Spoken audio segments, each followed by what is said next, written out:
Welcome to Gaming Bolt, and today we're going to be looking at the news that happened this week, starting with Rare's Sea of Thieves. Sea of Thieves is one of the bigger titles to release this year, and is perhaps the Xbox One exclusive that will break the dry spell that's been experienced in the past several months. Time will tell, because despite some relatively good reactions to the closed beta, players have expressed their concerns. That's not taking into account the issues that were present when it came to accessing the beta in the first place. However, one positive direction that Rare seems to be taking is omitting loot boxes altogether. Design director Mike Chapman told PC Gamer that, "What I will confirm is that there are no microtransactions for launch, at all.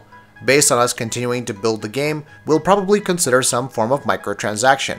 What we will say is that there will never be loot crates in Sea of Thieves." While the game is aiming to have a new take on cosmetic microtransactions which suit the overall tone of the game without splitting the player base, the team is pretty adamant about keeping loot boxes out. "There'll never be a form of gambling in Sea of Thieves of any description," said Chapman. He also added that pay-to-win mechanics were completely out of the question, so you shouldn't expect anything that will give you any kind of advantage against other players being acquired with real money. When it comes to microtransactions, Chapman says it's about finding things that bring value to players. "We'll try and do new and interesting things with it, so it won't just be like, oh, they've slapped microtransactions in the game, how interesting. No, what's a Sea of Thieves way of doing it? What's going to bring value to our players? I think that's the way we'll do it." Sea of Thieves is out on March 20th for Xbox One and Windows 10 PC. And now we come to the next Battlefield, which has seen quite a few reports in recent weeks indicating that it will be set during the Second World War. EA has already confirmed that the next Battlefield will launch in October of 2018. There seems to be more possible evidence for the World War II setting. This comes in the form of an artist who's worked for DICE in the past and some weapon design concept art they've drawn up.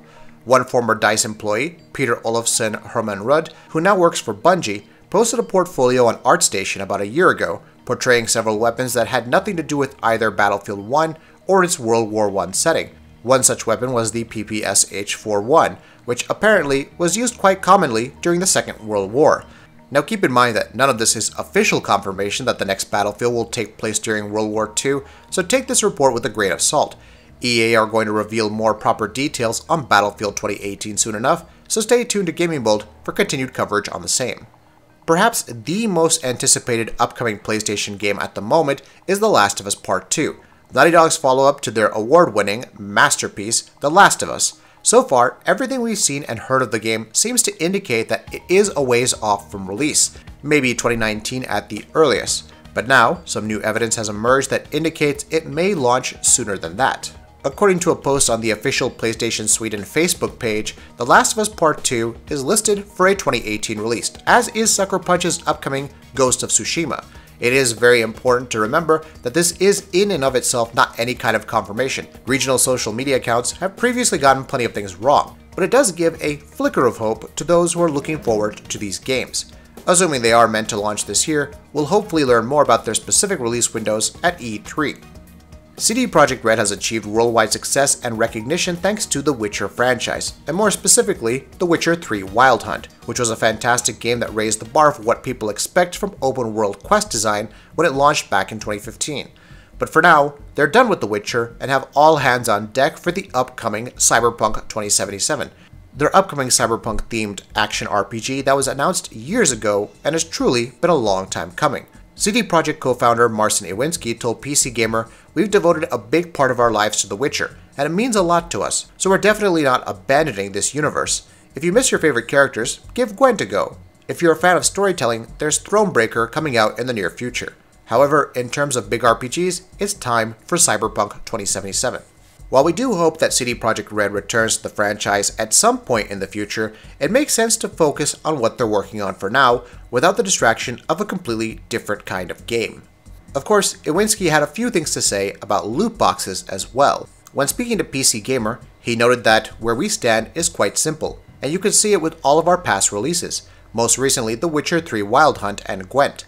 If you buy a full-price game, you should get a big, polished piece of content, which gives you many hours of gameplay. CD Projekt's stance should not come as a surprise to anyone who's been following the developer and their works. As Iwinski himself notes, the developer has a history of never nickel and diming their consumer. This includes DRM free releases, major content released for either absolutely free or very cheap prices, and full-fledged enhanced edition re-releases as well. So it stands to reason that CD Projekt Red would not approve of a practice as predatory as loot boxes can be.